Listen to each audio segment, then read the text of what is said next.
Some huge WWE changes, a new Bloodline lineup coming soon, a Matt Hardy WWE return, and more. I'm Pete Quinnell, and this is the WrestleTalk News.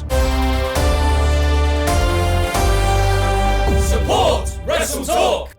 WrestleTalk this week is sponsored by Wrestling Masterclass. Check it out at WrestlingMasterclass.com. If you've not seen WrestleMania 40 yet, click off this video because I'm about to spoil it.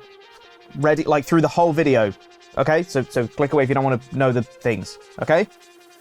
So Cody Rhodes finished his story in one of the greatest pieces of professional wrestling I've ever seen, but it wasn't just Cody winning the title that had people's hearts pounding, as in the lead up to the finish of that match, we had interference and return, followed by interference and return of legend after legend, including one Undertaker Deadman. He did his trademark teleporting into the ring under the cover of darkness, hit a chokeslam to the Rock, and teleported out again, but now a fan has revealed how Undertaker got in and out. He ran.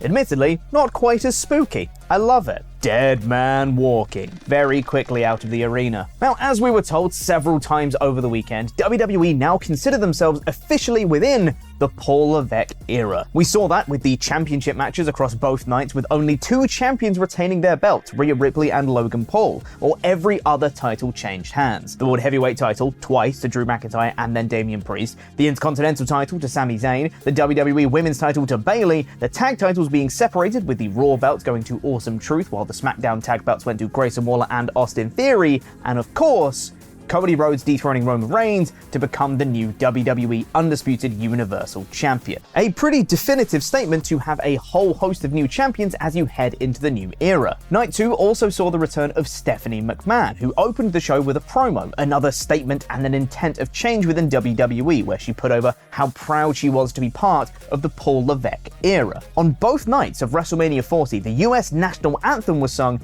instead of America the Beautiful, as was tradition in WWE. But this was a tradition, reportedly, because Vince McMahon just didn't like the national anthem, so preferred America the Beautiful. But now, with the new era, the national anthem is back. More and more changes to go against what Vince McMahon had wanted. Plus, all the mentions of talent currently in other promotions, something which used to be absolutely taboo in the old WWE, like the mentions of the Hardy brothers, Daniel Bryan, and Edge on the list of wrestlers Roman Reigns had beaten in his title reign. But that's not the biggest change. As you would have heard multiple times across the broadcast, there wasn't much mention of sports entertainment. In fact, the commentary at the end of the Night 2 main event made sure to mention that professional wrestling was back. Michael Cole tearing up saying that he loves professional wrestling. According to Ibu of WrestlePurist, he spoke to someone within WWE who told him the promotion is deliberately moving away from the terminology of sports entertainment. As a company that for decades was adamant that they didn't do professional wrestling,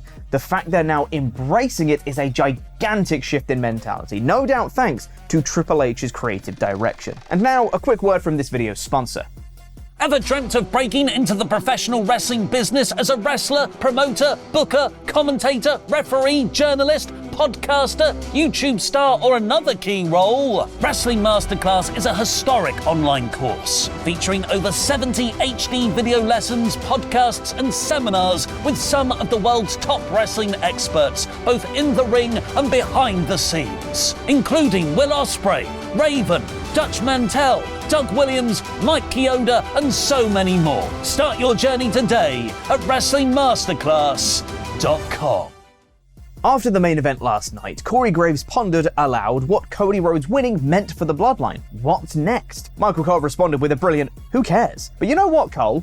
I care. Because there might be some drastic changes coming very soon. It's long been speculated that once Roman Reigns dropped the title, he would be taking an extended vacation, which makes sense. But what we might not expect is who else in the Bloodline might be leaving too. On WWE.com, The Rock has been moved to the alumni section of the site, possibly hinting that he may also not be around for much longer either. Jey Uso already left the group last year, which currently leaves Solo Sikoa and Jimmy Uso. But there may be more joining soon, as according to Fightful Select, Jacob Fatu, the son of Tonga Kid, has been telling people that he signed with WWE as of Wednesday, leading him to be pulled from an advertised GCW event over the weekend. But that's not all, as rumored new WWE signee and potential Bloodline member Tama Tonga critically tweeted his new profile picture recently too, with a big red phone with a dial on it hinting that wait a second, That looks like our phone.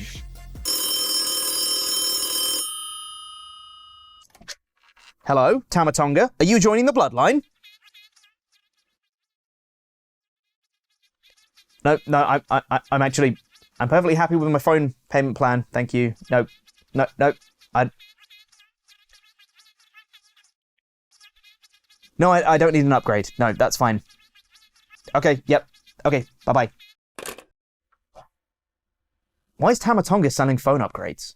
Anyway, there's every chance that with these new teasers that Tama Tonga and Jacob Fatu could be joining the Bloodline, with Rock and Roman bowing out for now. Meaning the Bloodline 2.0 could be made up of Solo Sikoa, Jimmy Uso, Jacob Fatu, and Tama Tonga. Would you like to see this new version of the faction? Let me know in the comments. And if you want to know more about the entire Samoan dynasty and its extensive family history, check out our video where we talk about it in full detail. It's great, and I'm really proud of it. Link is in the description. Jay and Jimmy Uso had their own WrestleMania match on night 1, which was admittedly not great. However, it was only the 3rd time ever that brothers have faced each other in WrestleMania history, with the Hart brothers at WrestleMania 10 and the Hardy brothers at WrestleMania 25. As previously mentioned, both brother duos got a shout out on commentary, but we might be seeing a lot more of Matt Hardy in WWE than just a mention of a name before long. According to Fightful Select, Matt Hardy is now officially a free agent after refusing to sign a new AEW deal. According to the report, Hardy's contract was actually extended for a few weeks to WrestleMania, but now that Mania has passed,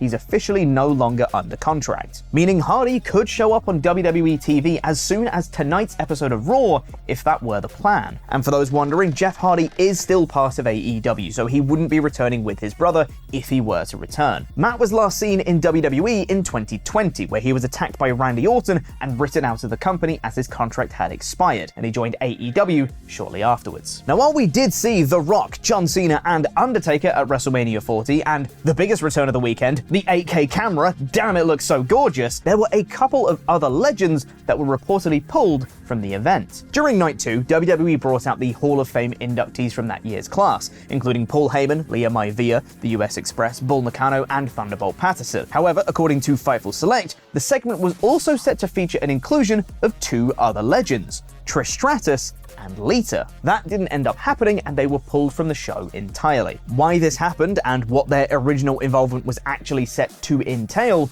we don't know yet, but stay tuned to WrestleTalk.com for the latest. But while night 2 of WrestleMania 40 might go down as one of the greatest nights in WrestleMania history, no, I'm not still amped up from it and speaking in hyperbole, shut up. Night 1 was received with a much more mixed response. It was good, not great, was the general feeling, and while the main event tag match was generally well received, one of the most common criticisms levied against it was that it was a bit too long, being comfortably the longest match in WrestleMania history that wasn't an Iron Man match, lasting 44 minutes. Well, according to the Wrestling Observer Daily Update, it wasn't supposed to be that long. WrestleMania Saturday was much longer than originally timed because they were going to do largely what they wanted once they were out there to get the story told in the way they wanted. Dave Meltzer also noted in that update that the Night 2 main event was scheduled for 45 minutes, but that also includes the ring introductions and all the post-match celebration until the end of the actual broadcast, which turned out to be roughly accurate, as the actual bell-to-bell match with Cody and Roman lasted 33 minutes and 25 seconds. But going from the last match of WrestleMania 40 back to the first one now, the weekend was kicked off with the great Rhea Ripley versus Becky Lynch match, which saw Rhea retain over Lynch clean in a decisive way with 2 riptides. However, things apparently weren't all smooth sailing for the match. As was mentioned on the broadcast, Becky had been suffering from strep throat the week leading up to Mania 40 and even spiked a fever that peaked at 102 degrees, which is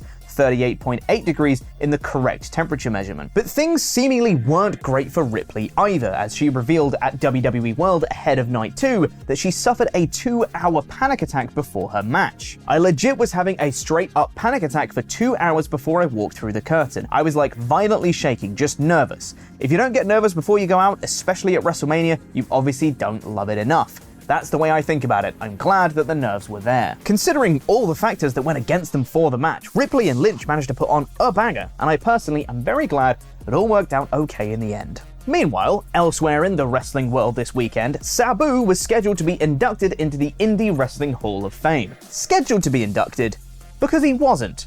Because he no-showed his induction. Sabu was seemingly in Philadelphia for the event, but decided not to go. And according to GCW's Brett Lauderdale, kept the deposit money that was paid to him for the appearance. In the true spirit of independent wrestling, Sabu has decided to keep his deposit and no-show the Indie Hall of Fame ceremony today. He accepted the booking and took the money, but doesn't want to get in the elevator and come upstairs. What a legend. Oh, Sabu.